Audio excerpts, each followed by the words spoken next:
শহীদ হননি, সম্পূর্ণ নিরস্ত্রভাবে তাদেরকে হত্যা করা হয়েছিল। আমি মাননীয় প্রধানমন্ত্রীর কাছে আবেদন করব, এই ক্যাটাগরিটাকে আপগ্রেড করে এ গ্রেড করে যদি আমাদের শহীদদের যথাযোগ্য সম্মান প্রদর্শন করা যায়।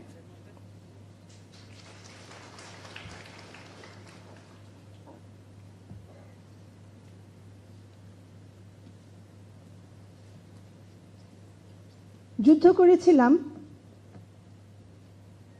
শহীদ নামটাকে রিকগনিশন দেওয়ার জন্য।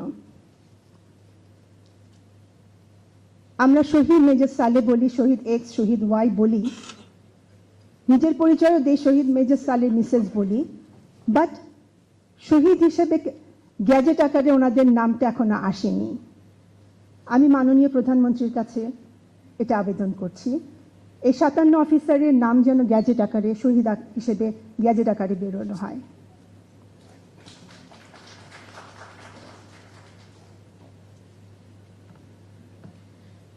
গত 17 বছর আমরা বারবার আশা করেছি, বারবার আশাহত হয়েছি, কিন্তু এবার আর আশাহত হতে চাই না।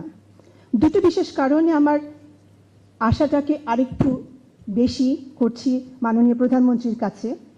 কারণ উনি প্রধানমন্ত্রীর দায়িত্বে পালন শুরু করার প্রথম দিকেই উনি এই ইস্যুটাকে প্রাধান্য দিয়েছেন এবং আমাদের ইমোশনকে সম্মান দেখিয়ে যে ভ্যানুটাকে চেঞ্জ করা হলো, এতে আমার আশাটাকে একটু দৃঢ় বিশ্বাস আমার, এইবার আমরা মনে হয় আমাদের প্রাপ্যটুকু আমরা পাবো, আমাদের সঠিক বিচারটা পাবো।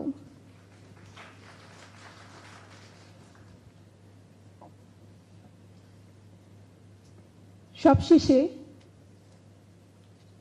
সালের শেষ কথাটা দিয়ে বলতে চাই, we want to see the justice tomorrow.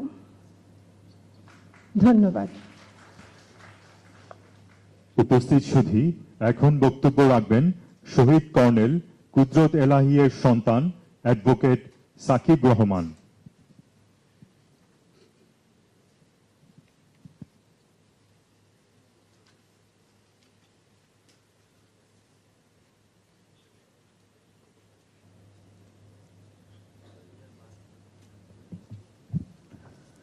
মাননীয় প্রধানমন্ত্রী, উপস্থিত সকলকে আসসালামু আলাইকুম।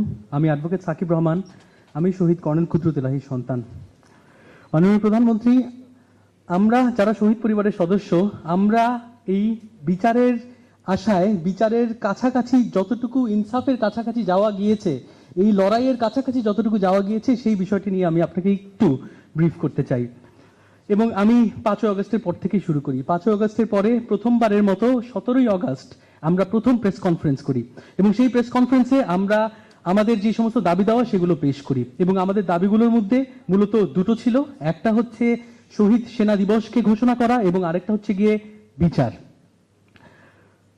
আমরা অত্যন্ত ধন্যবাদ আমি জানাতে চাই জেনারেল ওয়াকার আঙ্কেলকে।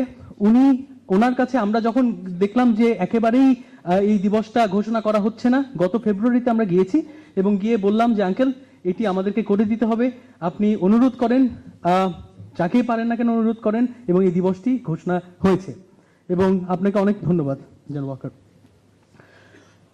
বিচারের বেলায় যেটা হয়েছে সেটা হচ্ছে আমাদের কথা প্রথমে শোনা হচ্ছিল না, পরবর্তীতে আমরা আরেকটা প্রেস কনফারেন্স করি এবং আমরা বলি যে আমরা কিন্তু কোর্টে যেতে বাধ্য হব। এবং মাননীয় প্রধানমন্ত্রী, একটা সময় গিয়ে আমরা আন্তর্জাতিক অপরাধ ট্রাইব্যুনালে গিয়ে আমরা একটি অভিযোগ দায়ের করি এবং অভিযোগটি দায়ের করা হয় মূলত যে সমস্ত সিভিলিয়ান পলিটিক্যাল নেতা ছিল তাদের নামে এবং দুঃখজনক হলেও মিলিটারির অনেকের নামে। এবং তারপরে তখন আমরা নিশ্চিত ছিলাম না যে তদন্ত কমিশন কি গঠন করা হবে কিনা। পরবর্তীতে জনগণের দাবিতে তদন্ত কমিশনটা গঠন করা হয়েছে এবং তারা 4 বার এর এক্সটেনশন করেছে এবং 4 বার এক্সটেনশন করে আপনি জেনে খুশি হবেন যে নভেম্বরের 30 তারিখে সেই তদন্ত কমিশন তাদের রিপোর্ট প্রদান করেছে। তবে মাননীয় প্রধানমন্ত্রী, আমাদের আপনার কাছে এতটুকুই অনুরোধ থাকবে যেন কিনা সেই রিপোর্টে যেই সমস্ত ব্যক্তিবর্গকে ইমপ্লিকেট করা হয়েছে, তারা সিভিলিয়ান হোক অথবা মিলিটারি হোক, তাদেরকে দ্রুত যেন বিচারের আওতায় নিয়ে আসা হয়। মাননীয় প্রধানমন্ত্রী, সালে আন্টি ইতিমধ্যে বলে গেছেন যে আমাদের একটি দিবস দেয়া হয়েছে, তবে এটিকে যেন এই ক্যাটাগরি করা হয়, এতে আমরা অত্যন্ত সম্মানিত বোধ করব এবং আমি মনে করি যে আমাদের বাবারা তাদের আত্মা শান্তি পাবে। মাননীয় প্রধানমন্ত্রী, আমি আপনাকে ধন্যবাদ দিয়ে আর ছোট করব না, কারণ এই প্রথমবারের মতো 17 বছরে একজন প্রধানমন্ত্রী এবং একজন রাষ্ট্রপতি আমাদের বাবাকে সম্মান দিতে গিয়েছে। অনেক অনেক ধন্যবাদ মাননীয় প্রধানমন্ত্রী। মাননীয় প্রধানমন্ত্রী, অবশেষে আমি একটা কথা বলতে চাই, আমরা যারা শহীদ পরিবারবর্গ, আমরা এই পুরো জার্নিটার মধ্যে আমরা আমরা বিভিন্নভাবে নির্যাতনের শিকার হয়েছি, আমাদেরকে বিভিন্নভাবে থ্রেট করা হয়েছে, আমরা বিভিন্ন মহল থেকে, বিভিন্ন ইউটিউবারদের কাছ থেকে এতটা খারাপ কথা, এতটা কুরুচিপূর্ণ কথা, এতটা কুৎসিত কথাবার্তা আমাদের উপরে, আমাদের মা বাবার উপরে বলা হয়েছে যে সেটা আনইমাজিনেবল। তবে এই পর্যায়ে আমরা যেহেতু এসছি, আমরা মনে করি যে 95% কাজ শেষ, কেবলমাত্র 5% এই রিপোর্টের সকলকে যেন বিচারের আওতায় নিয়ে আসা হয়। মাননীয় প্রধানমন্ত্রী, অবশেষে আমি বলতে চাই, আমাদের শহীদ পরিবারের 5 জন হিরো আছে। মাননীয় প্রধানমন্ত্রী, ওনাদের কথা না বললে এটা ভুল হবে। এই 5 জন হিরো, আমাদের 5 জন কমান্ডো। আঙ্কেল, ভাইয়া আপনারা কি একটু দাঁড়াবেন? Captain Subail, captain Rajib, captain Fuad এবং ক্যাপ্টেন রেজাউল। মাননীয় প্রধানমন্ত্রী, এনারা হচ্ছে গিয়ে সেই অফিসার যারা কিনা আমাদের বাবাদের রক্তের সাথে বেইমানি করে নাই। ধন্যবাদ মাননীয় প্রধানমন্ত্রী। উপস্থিত সুধী, এখন শহীদ পরিবারের পক্ষ হতে সর্বশেষ বক্তব্য রাখবেন শহীদ মেজর জেনারেল শাকিল আহমেদের সন্তান রাকিন আহমেদ।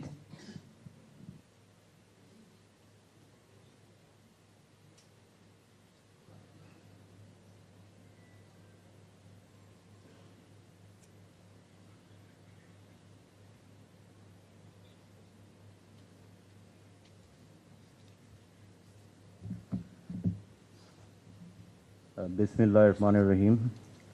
আজকে 25 ফেব্রুয়ারি, সে কালো দিন যেখানে ষড়যন্ত্র করে আমাদের দেশের সেনাবাহিনী, বিডিআর এবং সার্বভৌমত্ব ধ্বংস করা হয়েছিল। আমি শহীদ পরিবার আর 4 জন হিরোইক অফিসার এখানে উপস্থিত আছে। যা ফেস করতে হয়েছে ওই ফ্যাসিস্ট সরকারের আমলে, এটা অনেকের কল্পনার বাইরে। কিন্তু আমরা সেনা পরিবার, আমাদের একটা ডেকোরাম আছে, আমরা সব কিছু চাইলেই বলতে পারি না। হায়দার হোসেনের একটা গান আমি উল্লেখ করি, আমি চিৎকার করে কাঁদিতেই চাই না, করতে পারিনি চিৎকার, বুকের ব্যথা বুকে চাপিয়ে নিজেকে দিয়েছি ধিক্কার। আমরা চাই বিডিআর হত্যাকাণ্ডর যারা মূল ষড়যন্ত্রকারী বা হত্যার নির্দেশদাতা, তাদের এ দেশের মাটিতে প্রসিকিউশনের আওতায় আনা হোক। এ হত্যার বিচার না হলে একটা ডেঞ্জারাস প্রেসিডেন্ট ইতিহাসে সেট হয়ে যায়। আমরা দোয়া করি কোনো পরিবার, ইভেন আমাদের শত্রু, যেন ফেস না করে যেটা আমাদের ফেস করতে হয়েছিল। জুলাই রেভলিউশনের পর আমাদের অনেক স্টেট ইনস্টিটিউশনস কোল্যাপস করেছিল। আমরা সব সময় দেখেছি যে কোনো ন্যাশনাল এমার্জেন্সির সময় আমাদের সেনাবাহিনী এগিয়ে যায়। So to all the commissioned officers, JCOs, non-commissioned troops deployed, thank you. সেনাবাহিনী সফলভাবে ওই সংকটের সময় দেশকে টিকিয়ে রেখেছিল। বিডিআর হত্যাকাণ্ডের পর ডিফেন্সের মধ্যে প্রচন্ড মিস্ট্রাস্ট তৈরি হয়, সেনাবাহিনীর ঐক্যতা ভেঙে পড়ে যায়। আমাদের খুব গুরুত্বভাবে আমাদের সার্বভৌমত্ব রক্ষা করে জাতীয় ঐক্যতা বজায় রাখতে হবে। লাস্ট একটু বলবো, যারা ইউনিফর্ম পরেন, অনেক কথা হয়তো আপনারা ফ্র্যাঙ্কলি বলা সম্ভব হয় না, কিন্তু অনেক চিন্তা পারসেপশন থাকা কিন্তু স্বাভাবিক। কিন্তু আপনারা মনে রেখেন, আমাদের রেসপেক্টেবল প্রাইম মিনিস্টার এখানে আছেন। He is not just a prime minister, he is the son of Shaheed general Zia Rahman এবং মরহুম Begum Khaleda Zia, a man of her own kind. তো একজন সামান্য সেনা সন্তান হিসাবে আমার অনুরোধ সবাইকে, have faith in his leadership. ইনশাল্লাহ আমরা একটা নতুন বাংলাদেশ তৈরি করব, আমাদের সার্বভৌমত্ব রক্ষা করে, while considering geopolitical realities. আমাদের দেশ আগে, জনগণ আগে, এখানে no compromise. Thank you. Bangladesh জিন্দাবাদ। শহীদ পরিবারের প্রতিনিধিদের তাদের বক্তব্য প্রদানের জন্য আন্তরিক কৃতজ্ঞতা জানাচ্ছি। সম্মানিত সুধী, এ পর্যায়ে সেনাবাহিনী প্রধান general Waker-Uz-Zaman SBP, OSP, SGP কে তার বক্তব্য প্রদানের জন্য বিনীত অনুরোধ জানাচ্ছি।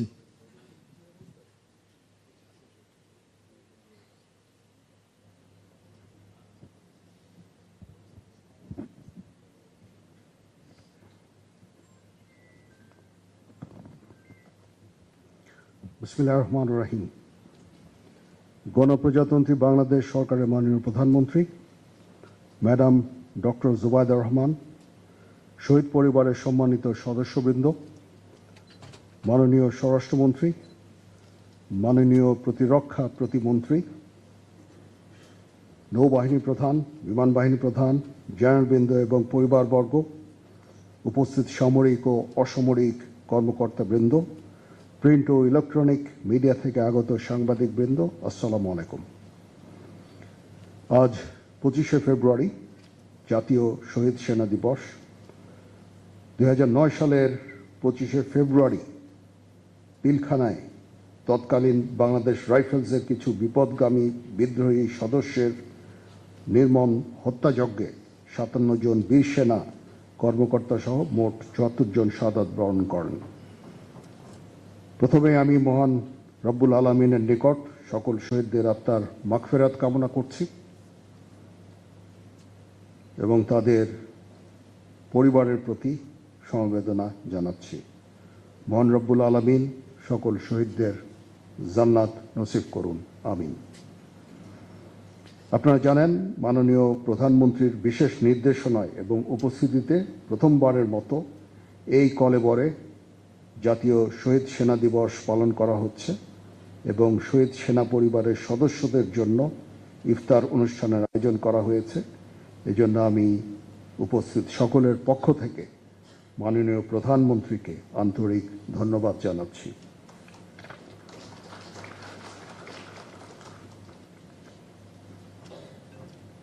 দুই সালের 25শে ফেব্রুয়ারি নিয়ে অনেক কথা হয়েছে। একটা কলঙ্কজনক দিন।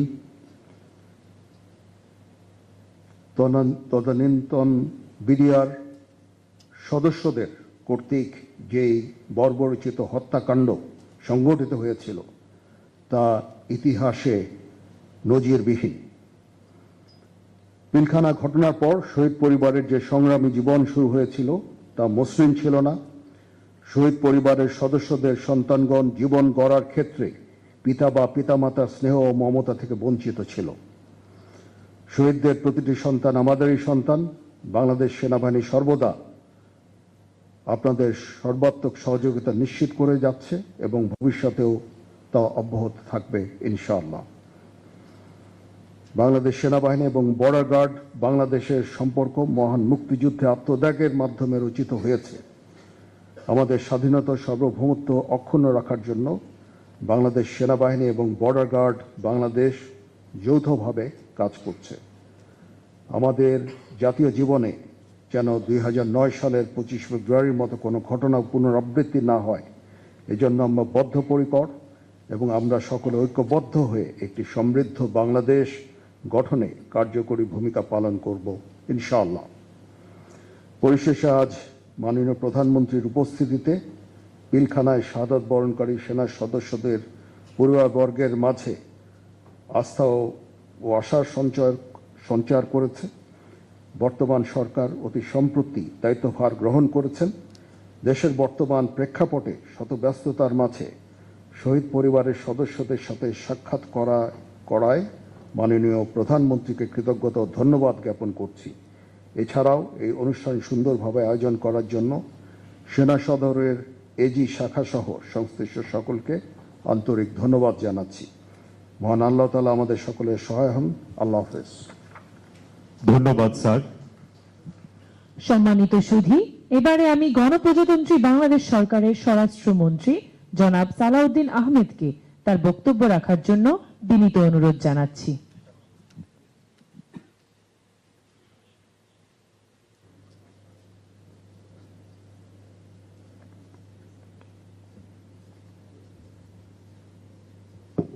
বিসমিল্লাহির রহমানির রহিম। জাতীয় শহীদ সেনা দিবস 2026 আজকের এই দিনে এই অনুষ্ঠানে মাননীয় প্রধানমন্ত্রী উপস্থিত, বিশেষ অতিথি ডক্টর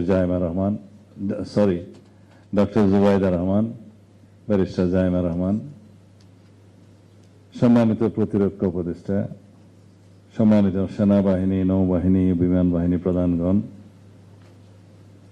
সেনাবাহিনীর ঊর্ধ্বতন কর্মকর্তাবৃন্দ, মহাপরিচালক বর্ডার গার্ড বাংলাদেশ, স্বরাষ্ট্র মন্ত্রণালয়ের ঊর্ধ্বতন কর্মকর্তাবৃন্দ, 2009 সালে পিলখানায় শাহাদত বরণকারী সদস্যদের পরিবারবর্গ ও নিকটাত্মীয়গণ এবং পিলখানায় চাকরিরত সেই সকল সেনা অফিসার যারা সেই দুঃসহ সময়ের সাক্ষী,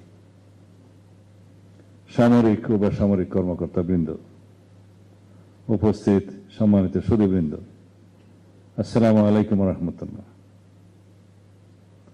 পবিত্র মাহে রমজানের এই ক্ষণে আমি শ্রদ্ধার সাথে স্মরণ করছি মহান স্বাধীনতার ঘোষক শহীদ রাষ্ট্রপতি জিয়াউর রহমান সহ মহান মুক্তিযুদ্ধের বীর শহীদদের। 90-এর গণ আন্দোলন ও 24-এর ছাত্র গণ অভ্যুত্থানে শাহাদত বরণকারী সকল ছাত্র জনতাকে আরো গভীর শ্রদ্ধার সাথে স্মরণ করছি 2009 সালের 25 ও 26 ফেব্রুয়ারি পিলখানায় সংগঠিত নারকীয় হত্যাকাণ্ডে শাহাদত বরণকারী দেশপ্রেমিক সেনা কর্মকর্তাগণকে। আমি তাদের আত্মার মাগফিরাত কামনা করছি। শোকসন্তপ্ত পরিবারের শহীদ পরিবারবর্গের সদস্যদের প্রতি গভীর সমবেদনা প্রকাশ করছি। বাংলাদেশের স্বাধীনতা যুদ্ধে সম্মুখ সমরে বাংলাদেশ সেনাবাহিনীর সাথে কাঁধে কাঁধ মিলিয়ে তৎকালীন ইপিআর রচনা করেছে গৌরব উজ্জ্বল ইতিহাস। বর্তমান সময় সহ বিগত সময়েও দেশ গঠনে রয়েছে এই বাহিনীদ্বয়ের সমন্বিত বিশেষ ভূমিকা। ঐতিহ্যগতভাবে বাংলাদেশ সেনাবাহিনীর অফিসারগণ এই সীমান্তরক্ষী বাহিনীর নেতৃত্ব দিয়ে আসছেন। এই বাহিনী গঠনে, সাফল্য রচনা ও কার্যকারিতায় সেনাবাহিনীর অফিসারদের আত্মত্যাগ সর্বজন স্বীকৃত।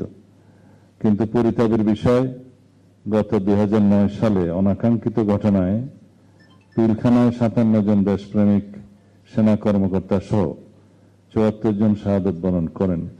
সেনাবাহিনীর এই চৌকস ও মেধাবী কর্মকর্তা বৃন্দ, তাদের পরিবারের সদস্য হারানোর এই ঘটনা আমাদের জাতীয় জীবনের এক অপূরণীয় ক্ষতি, যা পূরণ হবার নয়।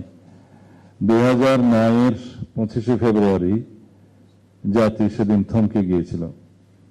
মিডিয়াতে যখন একে একে মৃতদেহগুলো দেখতে থাকি, আমরা কেউই মেনে নিতে পারিনি। আমি অবশ্য জেলখানায় ছিলাম তখন, ওখান থেকে খবর পেয়েছি প্রিজন সেলে।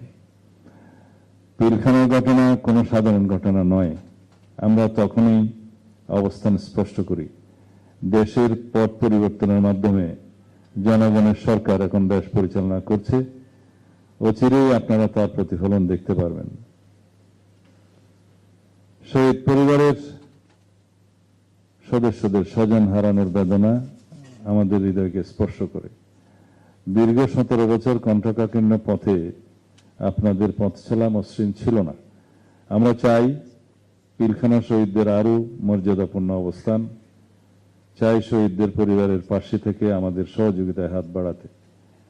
আশ্বস্ত করতে চাই, এই বাহিনী ও মন্ত্রণালয় আপনাদের সবসময় পাশে থাকবে। দেশের ৪,৪২৭ কিলোমিটার সীমান্তের নিশ্ছিদ্র প্রহরায় ন্যস্ত এই বাহিনী। এই বাহিনীর প্রায় ৬০,০০০ জনবল রয়েছে, তার মধ্যে প্রায় ৩৯,০০০ জনবল বাহিনীতে সংযুক্ত হয়েছে ২০০৯ সালের পরে। আমাদের সীমান্তকে সুসংহত করতে আমরা বাহিনীর আধুনিকায়নে কাজ করব। শহীদদের স্মৃতি রক্ষার্থে এই বাহিনী কর্তৃক সকল শহীদের নামে বিভিন্ন স্থাপনার নামকরণ করার উদ্যোগকে সাধুবাদ জানাচ্ছি, যেটা আমাদের বিজেপির মহাপরিচালক বলে গিয়েছেন এর আগে। শহীদ পরিবারের সদস্যদের আমি পুনরায় আশ্বস্ত করতে চাই, আপনাদের প্রিয়জনদের আত্মত্যাগ যথাযোগ্য মর্যাদায় স্মরণ ও সংরক্ষিত থাকবে। তাদের কল্যাণ ও অধিকার নিশ্চিতকরণে সরকারের দায়িত্বশীল ভূমিকা অব্যাহত থাকবে। মাহে রমজানের এই পবিত্র সময়ে আমরা মহান আল্লাহর দরবারে প্রার্থনা করি, তিনি যেন আমাদের শহীদদের সর্বোচ্চ মর্যাদা দান করেন এবং তাদের পরিবারকে ধৈর্য ও শক্তি প্রদান করেন। আমি সাধারণত লিখিত বক্তব্য দিতে অভ্যস্ত নই, কাগজ পড়ে পড়ে বক্তব্য দিলে মনে হয় যেন বক্তব্য দেই নাই। যেই কথাগুলো শহীদ পরিবারের পক্ষ থেকে উত্থাপন করা হয়েছে, ন্যায্য দাবিগুলো, আমি মাননীয় প্রধানমন্ত্রীর দৃষ্টি আকর্ষণ করেছি ওখানে বসে, যে কি কি বিষয়গুলো আমরা মাননীয় প্রধানমন্ত্রীকে সুপারিশ করতে পারি অ্যাড্রেস করার জন্য। ন্যায্য দাবি যে তদন্ত কমিশন যেটা হয়েছে গত ইন্টারিম গভর্নমেন্টের সময়, জাতীয় নিরপেক্ষভাবে স্বাধীন তদন্ত কমিশন, সেই কমিশনের রিপোর্ট যাতে প্রকাশ করা হয় সেই দাবি উত্থাপিত হয়েছে। কারণ ২০০৯ সালের পরে তৎকালীন আওয়ামী সরকারের সময় দুটো তদন্ত কমিটি করা হয়, কমিশন নয়। সেই কমিটির কোনো রিপোর্ট জনসমক্ষে প্রকাশিত হয়নি। একটা সেনাবাহিনীর পক্ষ থেকে কমিটির রিপোর্ট, আর আরেকজন সচিবের নেতৃত্বে আনিসুজ্জামান সাহেবের নেতৃত্বে আরেকটা রিপোর্ট। কেন হয়নি আপনারা সেটা সঙ্গত কারণে বুঝতে পারেন। আমরা কথা দিচ্ছি, আমি মাননীয় প্রধানমন্ত্রীকে অনুরোধ করব, আপনি তাদের সেই বিষয়টা বিবেচনা করতে পারেন। আমরা স্বরাষ্ট্র মন্ত্রণালয় থেকে সেই রিপোর্টের গুরুত্বপূর্ণ অংশ, যেগুলো প্রকাশ করার প্রয়োজন, গুরুত্বপূর্ণ, যেগুলো রিলেভেন্ট, খুবই প্রাসঙ্গিক হবে এবং জাতিকে আশ্বস্ত করার জন্য, সেগুলো আমরা প্রকাশের ব্যবস্থা করতে পারি।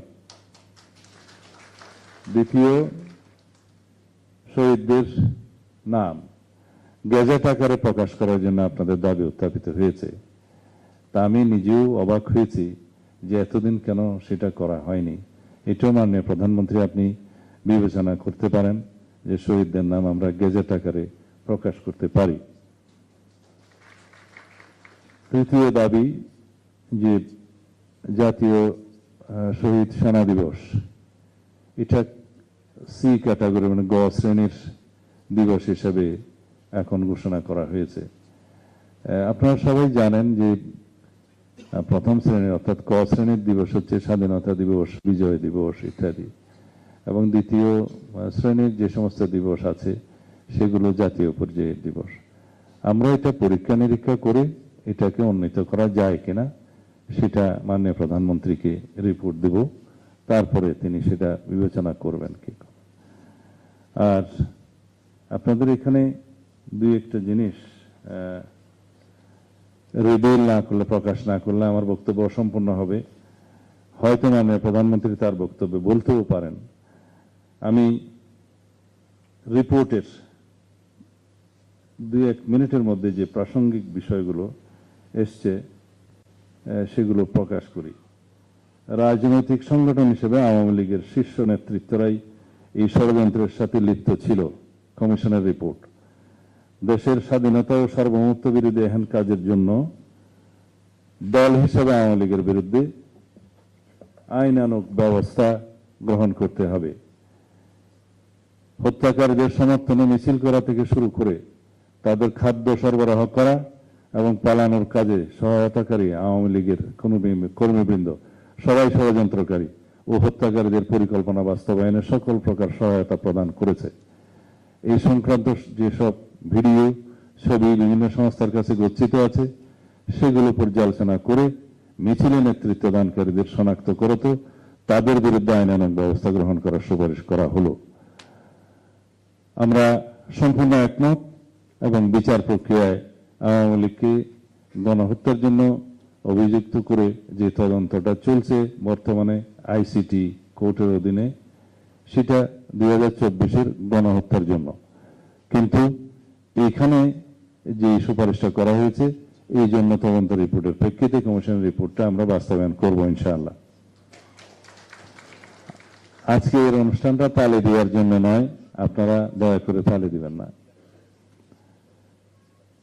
তারপর হত্যা চেষ্টা মামলায় ফাঁসিয়ে অন্যায়ভাবে 5 জন অফিসারকে চাকরিচ্যুত সহ জেল দেওয়া, এই জন্য 5 জন অফিসারের শাস্তি প্রত্যাহার পূর্বক তাদেরকে যথাযোগ্য মর্যাদায় পুনর্বাসন করার সুপারিশ করা হলো তদন্ত কমিশনের রিপোর্ট। এ বিষয়ে আমি জানতে পেরেছি এটা প্রক্রিয়াধীন আছে, সেটা সেনাপ্রধান বলতে পারবেন। বিডিআর হত্যাকাণ্ডে এর সুদূর প্রসারী প্রভাব সম্পর্কে একটি প্রবন্ধ মাধ্যমিক স্তরের পাঠ্যপুস্তকে অন্তর্ভুক্ত করার সুপারিশ, এটা মাননীয় প্রধানমন্ত্রী শিক্ষা মন্ত্রণালয়কে আপনি নির্দেশ দিতে পারেন, তারা এই বিষয়ে একটি পদক্ষেপ নিতে পারবে। আপনারা অবশ্যই জানেন মাননীয় আমাদের মরহুম দেশনেত্রী বেগম খালেদা জিয়া প্রথম থেকেই এই বিডিআর হত্যাকাণ্ডের তদন্ত এবং বিচারের দাবিতে সোচ্চার ছিলেন এবং তার প্রতিশ্রুতি ছিল যদি সরকার পরিবর্তন হয় তাহলে এই হত্যাকাণ্ডের পুঙ্খানুপুঙ্খ তদন্ত করে যথাযথ বিচারের ব্যবস্থা করবেন। এবং তার বক্তব্য ছিল সবসময় যে বাংলাদেশ সেনাবাহিনীকে আন্ডারমাইন করার জন্য, এই সেনাবাহিনীকে দুর্বল করার জন্য এবং প্রত্যক্ষ পরোক্ষভাবে দেশের স্বাধীনতার সার্বভৌমত্বকে চ্যালেঞ্জ করার জন্য এই হত্যাকাণ্ড সংঘটিত হয়েছে। এবং অবশ্যই আমরা জানি যে বাংলাদেশের স্বাধীনতা যুদ্ধেও একত্রে একটি ইভেন্টে এবং পুরো যুদ্ধের সময়ে এতজন সেনা কর্মকর্তাকে আমরা হারাইনি। সেরকম একটি হত্যাকাণ্ড অবশ্যই বাংলাদেশ বিরোধী একটি ষড়যন্ত্রের অংশ এবং বাংলাদেশের স্বাধীনতা সার্বভৌমত্বকে রক্ষা করতে যেয়ে যারা শহীদ হয়েছেন তাদের প্রতি আমাদের বিনম্র শ্রদ্ধা এবং তাদের আত্মাকে আমরা স্মরণ করব শ্রদ্ধার সাথে এবং তাদের এই যে অবদান, সেই অবদানকে এই জাতি কখনো ভুলে যাবে না, স্মরণ করবে আজকের দিনের মতো।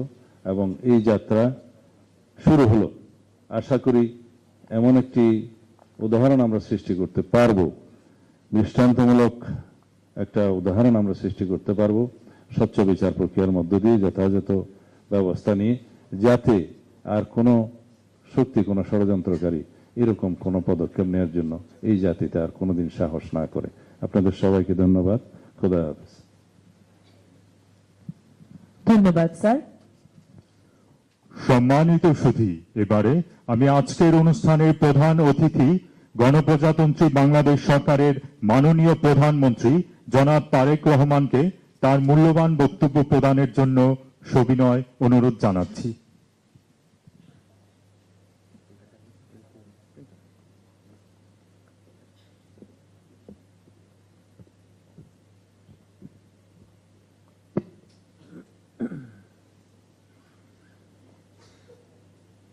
বিসমিল্লাহির রহমানির রহিম। আজকের এই অনুষ্ঠানে উপস্থিত সম্মানিত সভাপতি, উপস্থিত সম্মানিত স্বরাষ্ট্রমন্ত্রী, সম্মানিত প্রতিরক্ষা উপদেষ্টা, সম্মানিত সেনাবাহিনী, নৌবাহিনী এবং বিমান বাহিনীর প্রধানগণ, সেনাবাহিনীর ঊর্ধ্বতন কর্মকর্তাগণ, মহাপরিচালক বর্ডার গার্ড বাংলাদেশ, 2009 সালে পিলখানায় শাহাদাত বরণকারী সদস্যদের পরিবারবর্গ ও নিকট আত্মীয়গণ, পিলখানায় চাকরিরত সেই সকল সেনা অফিসার যারা দুঃসহ স্মৃতি আজও বয়ে বেড়াচ্ছেন, সামরিক ও বেসামরিক কর্মকর্তাবৃন্দ এবং সম্মানিত উপস্থিতিবৃন্দ, আসসালামু আলাইকুম।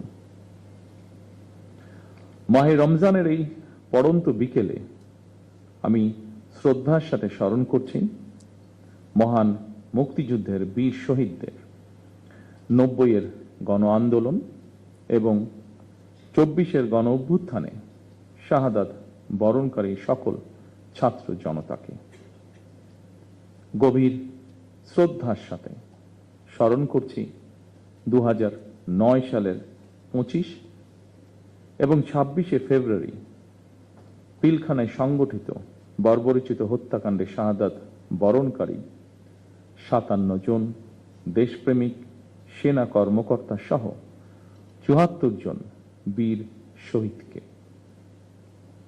আমি তাদের আত্মার মাগফিরাত কামনা করছি এবং শোক সন্তপ্ত পরিবার বর্গের সদস্যদের প্রতি জানাই গভীর সমবেদনা।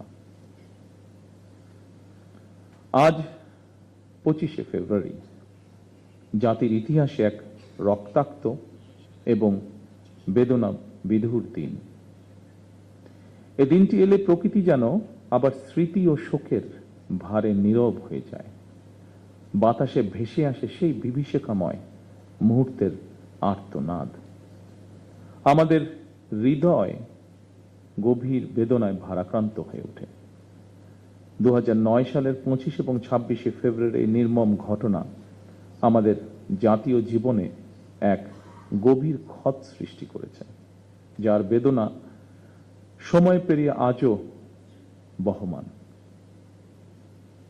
দীর্ঘ 17 বছর পরে শহীদদের স্মৃতি বিজড়িত এই প্রাঙ্গণে আজ আমার কণ্ঠ কিছুটা স্বাভাবিকভাবে ভারী হয়ে উঠছে। আমি কেবল একজন জনপ্রতিনিধি হিসাবে নয়, একজন সেনা পরিবারের সদস্য হিসাবে, একজন সহযোদ্ধার সন্তানের মতন আপনাদের সামনে, আপনাদের সাথে আজকে উপস্থিত হয়েছে। 2009 সালে সেই বিভীষিকাময় ঘটনায় 57 জন মেধাবী ও দেশপ্রেমিক সেনা কর্মকর্তা সহ মোট 74টি প্রাণ ঝরে গিয়েছিল। প্রতিটি নাম একটি পরিবারের আলো নিভে যাবার গল্প, প্রিয়জন হারানোর বেদনা বিধুর অধ্যায়, একটি সন্তানের পিতৃহীন হওয়ার ইতিহাস, একটি স্বপ্নের অসমাপ্ত মহাকাব্য। আমি দেশে প্রত্যাবর্তনের পরপরই বনানী সামরিক কবরস্থানে গিয়ে শহীদ সেনা কর্মকর্তাদের কবরের পাশে দাঁড়িয়ে উপলব্ধি করেছি গত 17 বছরে আপনাদের দুর্বিষহ সংগ্রাম, অপারেশন ত্যাগ আর দাঁড়ে দাঁড়ে ঘুরে বিচার না পাওয়ার নিদারুণ যন্ত্রণা। সম্মানিত উপস্থিতিবৃন্দ, আমি বিশ্বাস করি পিলখানার ঘটনাকে রাষ্ট্রীয় মর্যাদায় স্মরণ করা আমাদের জাতীয় দায়িত্ব। 25 ও 26শে ফেব্রুয়ারি ঘটনাকে ইতিহাসে রাষ্ট্রীয় মর্যাদা না দিলে ভবিষ্যৎ প্রজন্ম আমাদেরকে হয়তো ক্ষমা করবে না। তাই সেনাবাহিনীও আপনাদের সঙ্গে আলোচনা করে 25 এবং 26শে ফেব্রুয়ারি স্মৃতিকে অম্লান করে রাখতে বর্তমান সরকার ইনশাল্লাহ কাজ করবে।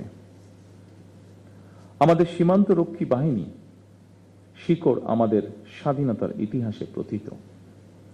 1971 সালের যেদিন চট্টগ্রামের কালুরঘাট বেতার কেন্দ্র থেকে শহীদ রাষ্ট্রপতি জিয়াউর রহমান স্বাধীনতার ঘোষণা দিয়েছিলেন, সেদিন সেনাবাহিনীর সাথে তদানীন্তন ইপিআর এর সদস্যবৃন্দ বেতার কেন্দ্রের দায়িত্বে নিয়োজিত এক থেকে গৌরবময় ইতিহাসের সাক্ষী হয়েছেন এবং মহান মুক্তিযুদ্ধের সূচনা লগ্ন থেকে সেনাবাহিনীর সাথে অবিস্মরণীয় অবদান রেখে চলেছেন। পরবর্তীকালে শহীদ রাষ্ট্রপতি জিয়াউর রহমান সীমান্তরক্ষী বাহিনীকে সুসংহত করতে বিশেষ গুরুত্ব আরোপ করে অবকাঠামোগত উন্নয়ন এবং প্রয়োজনীয় সংস্কার কাজ করেন। সেনাবাহিনী থেকে যোগ্য ও মেধাবী অফিসারদের পেশনে প্রেরণের সংখ্যা বৃদ্ধি করা হয়। 1978 সালে এই বাহিনীর ইতিহাসে সবচেয়ে বড় ঘটনা হল সামরিক কায়দায় নতুন করে পুনর্গঠিত করা। পূর্বের উইং সমূহকে পরিবর্তন করে ব্যাটালিয়নে রূপান্তর করা হয়।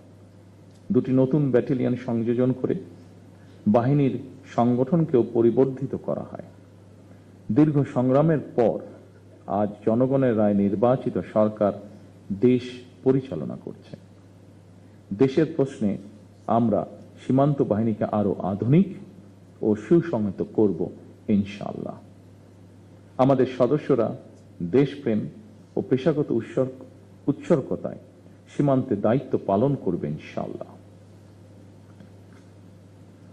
বাংলাদেশের স্বাধীনতা যুদ্ধে এবং স্বাধীনতা পরবর্তী দেশ গঠনে সেনাবাহিনীর রয়েছে উজ্জ্বল ইতিহাস। সেনাবাহিনী আমাদের সার্বভৌমত্বের প্রতীক। আমি মনে করি পিলখানার এই মর্মান্তিক ঘটনা ছিল আমাদের সার্বভৌমত্বকে নস্যাৎ করার একটি অপপ্রয়াস। পিলখানার ঘটনার পরিক্রমায় আমাদের জাতীয় নিরাপত্তার কাঠামোর দুর্বলতা ফুটে উঠেছে। তাই বহির্বিশ্বের সাথে তাল মিলিয়ে আমাদের জাতীয় নিরাপত্তার কাঠামোকে আরো আধুনিক, সময় উপযোগী এবং শক্তিশালী করা প্রয়োজন অবশ্যই, এবং এ লক্ষ্যেই আমাদের সরকার কাজ করবে ইনশাআল্লাহ। একই সাথে শহীদ পরিবারের সদস্যদের কল্যাণে তাদের সন্তানদের শিক্ষা, চিকিৎসা ও পুনর্বাসনের জন্য দীর্ঘমেয়াদী সুরক্ষা ব্যবস্থা গড়ে তোলার প্রতিশ্রুতি আমরা এরই মধ্যে ব্যক্ত করেছি। মাহে রমজান আমাদের সংযম এবং আত্মশুদ্ধির শিক্ষা দেয়। মহান আল্লাহর দরবারে প্রার্থনা করি তিনি যেন শহীদদের আত্মাকে শান্তিতে রাখেন, তাদের পরিবারকে ধৈর্য ও শক্তি দান করেন এবং আমাদের রাষ্ট্র প্রতিষ্ঠান সমূহকে ন্যায়, শৃঙ্খলা ও দায়িত্ববোধের পথে পরিচালিত করেন। পরিশেষে আজকের এই অনুষ্ঠানটি আয়োজন করার জন্য যারা অক্লান্ত পরিশ্রম করেছেন, এই অনুষ্ঠানটিকে সুন্দরভাবে উপস্থাপন করেছেন, তাদের সকলকে আমি আমার পক্ষ থেকে আন্তরিকভাবে ধন্যবাদ জানাই। আল্লাহ আমাদের দেশকে হেফাজত করুন। আল্লাহ হাফেজ। বাংলাদেশ জিন্দাবাদ। মাননীয় প্রধানমন্ত্রীকে আন্তরিক ধন্যবাদ। একই সাথে আজকের মত বিনিময় সভার আনুষ্ঠানিক কার্যক্রম এখানেই সমাপ্ত হলো। সম্মানিত সুধী, এখন আমি মাননীয় প্রধানমন্ত্রীর সদয় উপস্থিতিতে জাতীয় শহীদ সেনা দিবসে শহীদ পরিবারের সম্মানিত সদস্যদের সম্মানে এই স্থাপনার দ্বিতীয় ফ্লোরের ব্যাংকুয়েট হলে আয়োজিত দোয়া মাহফিল ও ইফতার অনুষ্ঠানের ভেন্যুতে আপনাদের সবাইকে সবিনয়ে আমন্ত্রণ জানাচ্ছি। সম্মানিত সুধী, আপনাদের সকলের অবগতির জন্য জানাচ্ছি এই ভবনের নিচতলায় পুরুষ এবং মহিলাদের জন্য আলাদা